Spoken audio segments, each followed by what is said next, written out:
The Carola Bridge was one of Dresden's busiest bridges, until it plunged into the river below in the early hours of September 11, 2024. Fortunately, no one was injured, but the incident caused major traffic chaos on the roads and waterways of the eastern German city. The tram system was kaput. Motorists and pedestrians rerouted.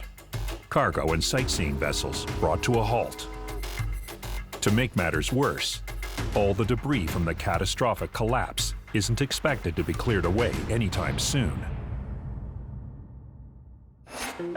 Originally built in 1895, the bridge was a beautiful piece of architecture, but it was destroyed during World War II, along with most of Dresden.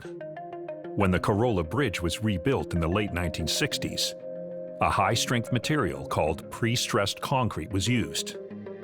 This type of concrete is compressed during production to withstand more force. It was function over flare in its new design.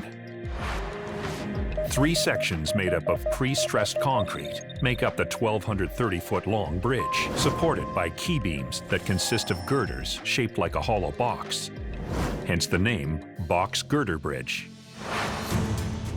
Box girder bridges are everywhere. They are high-strength, durable, and require minimal maintenance.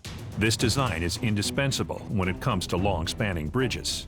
By the 1970s, the reinvented Carola Bridge became a workhorse for the town of Dresden and one of the longest-spanning pre-stressed bridges in all of Germany.